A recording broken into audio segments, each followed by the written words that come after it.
Good evening YouTube, my name is Yusuf and you are watching my news channel. Before I start, I want to make an announcement to my subscribers, and it is the following. I have to bring in my laptop so that I can reinstall the software that has been deleted by MSI. The pre-installed software have to be activated, and I'm hoping they can do it as quickly as possible, but this may take a few days if they have lots of things to do.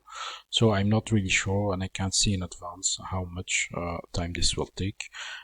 I just hope I will get my laptop back before the end of this week, of course.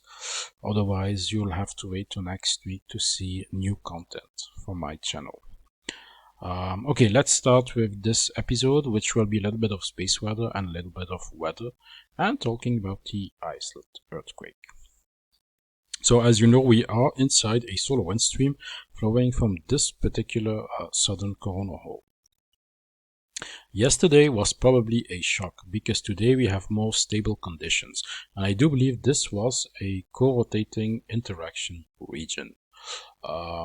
If we look today at the solar wind, we see a steady rise to 600 kilometers a second. The BZ component hovers around neutral values, and this means there is less chance actually of a geomagnetic storm developing in these conditions. Everything looks stable. Even the density in orange, as you can see, there is a steady increase, but this is absolutely normal. There are no spikes, no fluctuations whatsoever. So I don't expect this particular solar wind stream to produce a geomagnetic storm.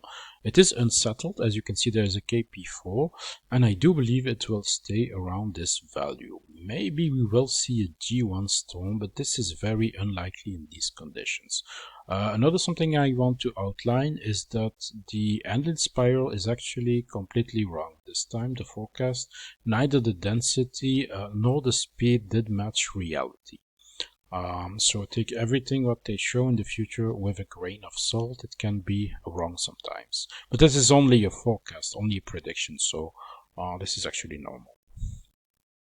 If we look at the Schumann resonance, we see indeed absolutely normal conditions. There is no spike whatsoever, so again evidence that this is actually stable solar wind coming from that coronal hole.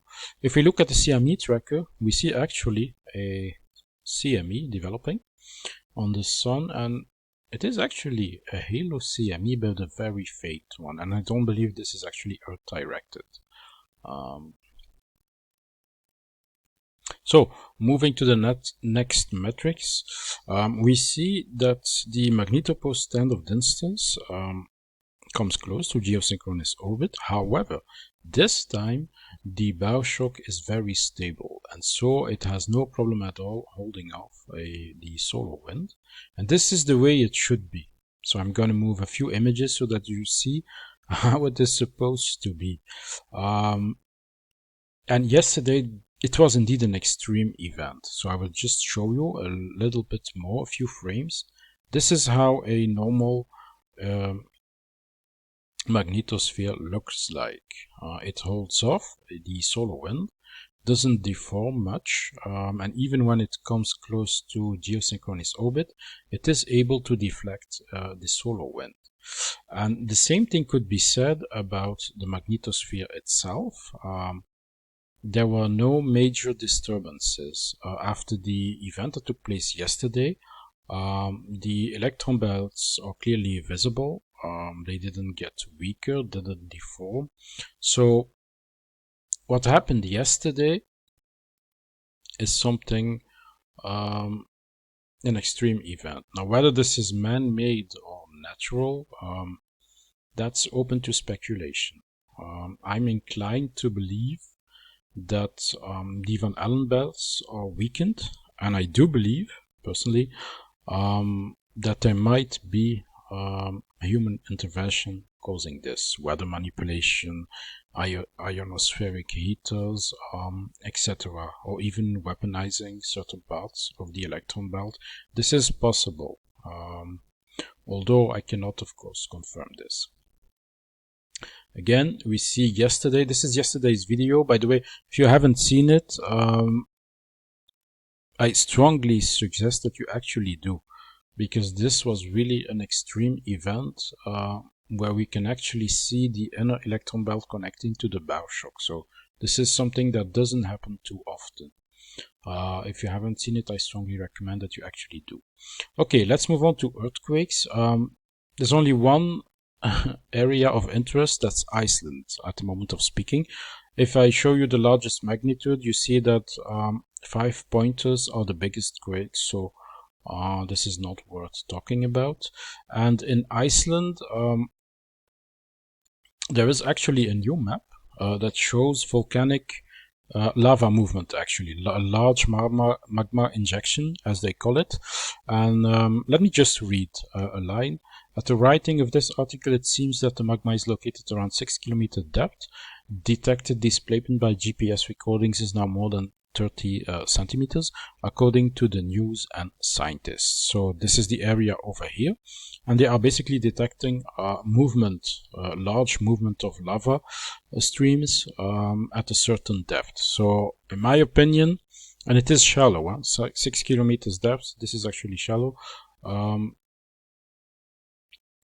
we could see an eruption in the foreseeable future. And I'm carefully saying could see. When this will happen, I cannot say, and I don't think there's anyone who can actually say this with much certitude.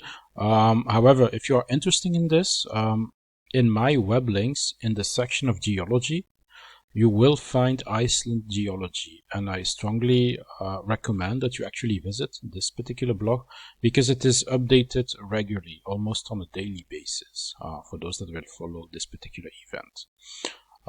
Okay, let's talk about the weather, and let me just put this in front. Let's start with the polar vortex, which is slightly directed to Siberia. Almost overhead, actually. It is stable, it is circular, and I do believe that it will actually stay that way. This is positive news, because as you all know, there has been a polar vortex split. Luckily for us, this was actually a short-lived event, or there would have been multiple cold waves in the US and Europe. So, looking at the 1 millibar temperature, we see a steady increase of the temperature, and this is actually also positive, because the thing that creates actually cold waves are sudden stratospheric warmings, and this is usually indicated as a spike. This is just a steady increase, and if it stays that way, we could have a warm spring, and even a warm summer. However, when I looked at the Arctic oscillation, I didn't notice that the positive Arctic oscillation is decreasing again. So this is not really good news. It could be just a fluctuation, because usually, even if it's positive, it fluctuates. It can go down, then again up, then again down. So it is too early to say that we are going back into a negative phase. And current conditions actually don't suggest that this will happen. So I'm honestly hoping this will go back up again and stay positive as much as possible, because a positive Arctic oscillation usually creates warm weather, and this is what we want, I think. Okay, that's Schumann resonance. Let's delete this.